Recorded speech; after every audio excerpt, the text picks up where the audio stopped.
Oke, morning. Morning. Ya, jadi guys, sebelumnya ya, assalamualaikum warahmatullahi wabarakatuh. Waalaikumsalam warahmatullahi wabarakatuh. Ya, jadi saya alhamdulillah ya dikasih kesempatan untuk namanya membawakan tema ini yang sangat luar biasa ini ya. Jadi tema itu sukses di usia muda ya. Nah gitu. Jadi sebelumnya ya perkenalkan, nama saya itu Sandi Pradana ya. Lebih lengkapnya Sandi Pradana Sadega. Itu tempat tanggal lahir asli orang Rantau Prapat ya. Oke, just untuk orang Rantau Prapat dulu ya. 4 Juni 2000. Jadi ketepatan 2020. Saya umurnya masih 20 tahun ya. Jadi sebelumnya pola pikir yang pertama kenapa bisa sukses di usia muda itu saya ingat ya, kenapa mungkin ilmu-ilmu saya yang saya dapatkan ya dari senior saya, leader saya dan manajer saya. Untuk senior saya guys. Nah jadi sebelumnya saya ingin cerita sedikit. Nah jadi pernah suatu orang yang sangat luar biasa mengatakan kepada saya, orang Rantau Prapat itu kebesaran gaya ya daripada uang jajannya. Jadi saya berpikir itu apa yang harus dipikirkan ya. Nah gitu. Jadi saya juga dulu semasa sekolah sudah bekerja ya. Nah gitu. Jadi itu yang memberikan motivasi buat saya. Kenapa saya harus bangkit. Nah gitu. Terkadang saya berpikir apa tuh orang jadi berhasil itu harus nunggu tua dulu gitu, harus botak dulu kepala atasnya, kan nggak mungkin. Nah apa bisa sih orang muda berprestasi? Ternyata ya diri kamu sendiri yang bisa menjawabnya. Jadi bagi semua organisasi di Anugerah Jaya, mana tahu ada kebanyakan rekrutmen kita sekarang itu berkisar umur 18 tahun ke atas gitu ya. Berarti mereka harus punya motivasi untuk jadi seorang pebisnis muda gitu. Jadi itu yang memberikan semangat mereka nanti gitu. Jadi kita bisa membuka pola pikirnya tadi.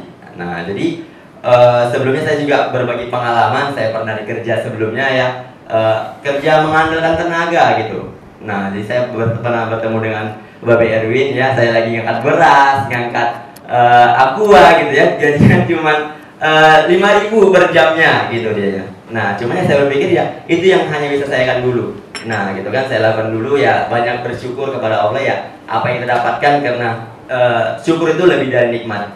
Nah gitu. Jadi poin pertama itu komitmen total ya. Nah gitu. Jadi sebagai seorang pebisnis kita harus punya komitmen ya, atau perjanjian diri dengan diri kita sendiri.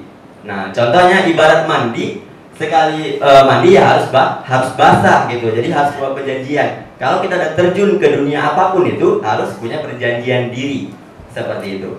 Nah jadi contohnya harga mati sebelum jadi promosi sebagai seorang manajer, jangan pulang, contohnya seperti itu. Mau apapun yang terjadi ya. Nah jadi tekad dalam diri sendiri. Jadi harus punya goal. Oh umur sekian aku pengen seperti ini. Nah tapi disesuaikan goal kita dengan tindakan. Jangan jadi pengen orang kaya tapi hobinya rebahan, hobinya duduk di masjid ya, hobinya cari warung, yang nggak bisa juga ya. Jadi harus sesuai dia goal dengan tindakannya tersebut. Jadi harus punya tekad dalam diri sendiri. Nah jadi poin berikutnya itu ada motivasi ya. Nah gitu deh. Jadi motivasi ini ibarat sama seperti kereta. Mau cantiknya gimana pun sepeda motor tersebut, kalau nggak ada minyaknya kan nggak bisa jalan juga dia. Jadi dengan menjalankan bisnis juga kita harus punya motivasi. Ingat orang tua ya, ingat keluarga yang selalu menunggu kehadiran kita, seperti itu dia ya. Nah baru keluar dari comfort zone ya, atau zona nyaman ya. Apa itu zona nyaman ya? Zona di mana kita terbiasa dengan pola hidup yang lama, gaya lama, pola pikir lama ya, cara berpikir yang lama, termasuk mental yang lama. Nah jadi berpikir anak muda ini mumpung masih muda ya kan, masih bisa santai, masih bisa mengharapkan dari orang tua. Itu kebanyakan pola pikir anak muda zaman sekarang seperti itu dia. Nah jadi itu yang harus dirubah dulu, keluar dari comfort zone seperti itu dia ya. Jadi harus terbiasa gitu ya kan, menghilangkan kebiasaan yang lama. Intinya biasakanlah melakukan hal yang benar ya, jangan membenarkan kebiasaan. Contohnya bukan sekarang ya, saya dulu nggak tahan bangun pagi gitu dia. Jadi hobi saya dulu 18 jam itu saya habiskan dengan bermain game ya, Mobile Legend dulu. Sampai pertama saya kali gabung di kantor Siantar, itu saya 3 hari 3 malam asli nggak pernah tidur karena memang terbiasa gitu ya. Sampai subuh. Nah, orang pergi sholat subuh kan baru pulang main game gitu dia ya. Jadi terbiasa. Nah, jadi saya disuruh bangun pagi, main game lah dulu, main game lah dulu kan seperti kan. Malam mau tidur, tengok Behari sudah mandi gitu kan. Jadi langsung mandi. Berarti nggak tidur gitu, besoknya gitu lagi. Nah, cuma saya berpikir ya, motivasi saya tadi ya, saya harus berubah. Nggak lama kok. Terkadang kita menjalankan bisnis 5 tahun itu orang banyak berpikir lama, dan dia rela kerja sampai umur 55 tahun dengan gaji yang pas-pasan. Nah, terkadang ya pola pikir seperti itu yang harus dirubah ya. Jadi harus keluar dari comfort zone atau zona nyaman. Oke, poin selanjutnya. Iya, jadi setelah kita keluar dari comfort zone, itu masuk namanya ke tahap learning zone atau zona pembelajaran ya. Di zona pembelajaran ini memang tidak nyaman ya. Kita belajar hal baru, belajar aktivitas baru ya, dan belajar memimpin diri sendiri. Jadi sebelum kita memimpin orang lain ya pasti kan bisa memimpin diri sendiri. Contohnya melawan rasa malas ya. Contohnya melawan diri sendiri, ego sendiri. Nah, seperti itu dia. Jadi harus belajar banyak hal baru gitu dia. Memang tidak nyaman ya. Nah, karena ingat kalau kadang-kadang kita pusing ya, kok bisnisku seperti ini, kok timku seperti ini, memang tidak nyaman. Kadang sedikit pusing ya. Karena kalau kita pusing berarti kita lah calon orang berhasil berikutnya. Oke? Alright.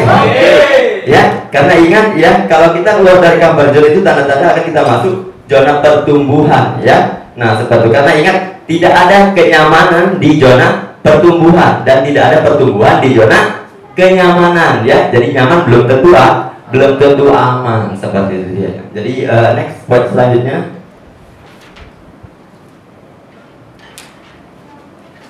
Nah, jadi poin selanjutnya ada itu namanya dia zona pencapaian ya. Mendapatkan apa yang kita dapatkan dan orang tidak dapatkan. Kenapa? Karena kita melakukan ya apa yang orang lain tidak lakukan. Nah, seperti dia. Jadi dari semua apa yang kita dapatkan itu harus namanya zona penyampaian ya. Jadi harus banyak-banyak bersyukur apapun itu. Oke, morning. Oke, morning. Iya, jadi ya hanya penerapan ya buat kita semua. Saya juga hanya berbagi ya. Nah, gitu, karena semua di sini ya senior saya, jadi saya apa namanya ya, ilmu semua saya terapkan ya dari bapak-bapak bunda-bunda saya semua gitu dia. Jadi terkadang ya pertemuan kita ini saya rasa itu tidak ada sesuatu yang kebetulan ya. Nah, itu udah takdirnya dari Allah Subhanahu wa taala. Kenapa? Karena semua orang punya kesempatan untuk sukses usia muda. Oke, selalu.